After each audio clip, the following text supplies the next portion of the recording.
wondering, do you have any hate for the person, for the driver? That is an excellent question. That's an excellent question.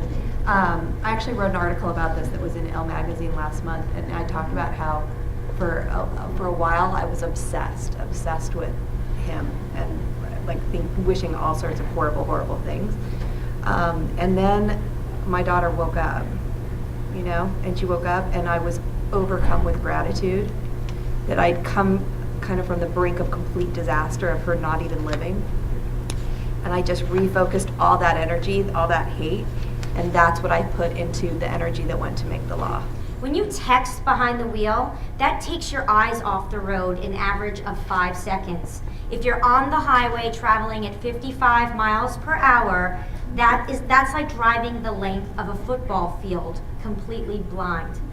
Did you also know that if you text and drive, it's like driving after you've had 4 beers? It's actually more dangerous to text and drive than to drink and drive. The thing is that for 4 months last year, I drove up here every single night after work to visit my 4-year-old daughter who was in the hospital nearby at a place called Blithedale. And she landed in the ICU because she was on her way to preschool one day around lunchtime, and she was in a crosswalk on a green light, which is what we're all supposed to do when we're crossing the street, when a man in an SUV was barreling down the boulevard, and he saw a parking spot over on this side on a one-way street.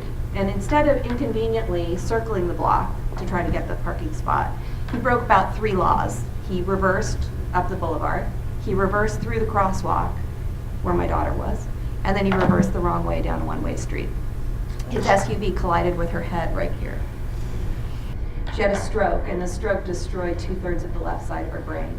She was in a coma for over 2 weeks, and she had to have half of her skull removed so that her brain could swell and heal. He was given a ticket. He never even called us. He never called us and apologized, never reached out to our family.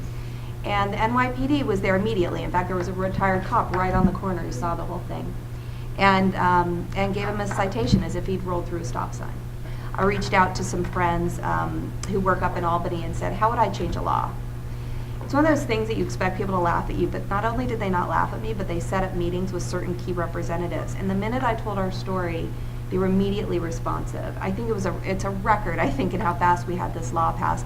From the day I went to Albany on April 16th to June 16th, when the law passed both houses unanimously, it was only 2 months.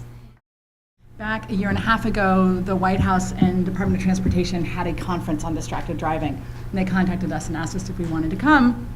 And we said, absolutely, this is a really big issue for our community.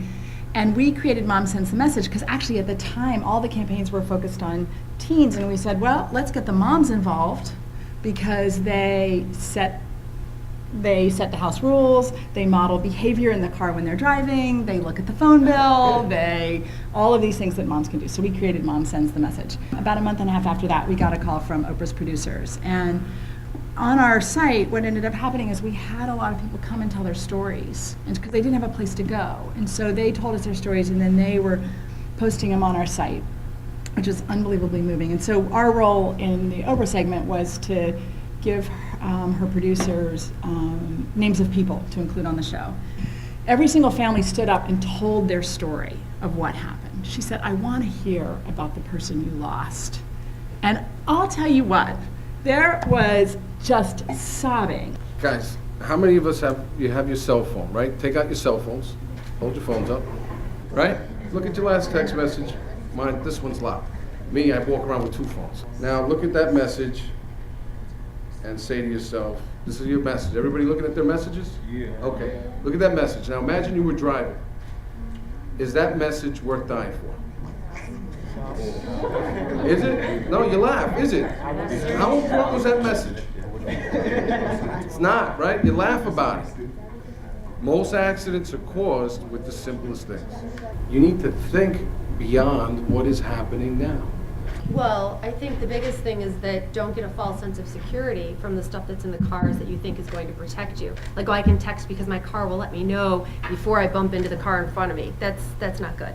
You need to trust yourself. The car is just there for added protection. So Volvo, for instance, has this 10-foot rolling sensor. So if you're behind another car and you're distracted and you're rolling towards a car, it will actually stop the car. so you're not going to crash into the car in front of you. Ford has this sensor in the car, so if your radio is on too high, your speedometer can't go above 50 miles per hour. There was a thing on the news the other night, if you have T-Mobile, you should tell your parents, you might not want to tell your parents, but your parents can actually get an app that goes on your phone, and they can program that app so that it's connected to your GPS in your car, so that if you are getting a text, the person texting you gets an automatic message that says, sorry, I'm driving right now, I can't respond to you, try me again in a little while. You hear nothing. You hear nothing. But your parents can actually do that programming, and you're going to see way more of that. Your brain cannot process driving and focusing at the same time while you're having a phone conversation. It's scary dangerous to be the victim, and it's scary dangerous to be the person causing the accident. Elle's Law was my way of paying tribute to my little girl, who was so strong and so brave, and my hope was that no other families would go through what we've gone through. And that's what At the back of the room, there is a banner where you can actually put your thumbprint, and you'll on the banner to pledge that you are not going to text and drive. And it's for parents and for teens. So please, everyone, we want you to do that.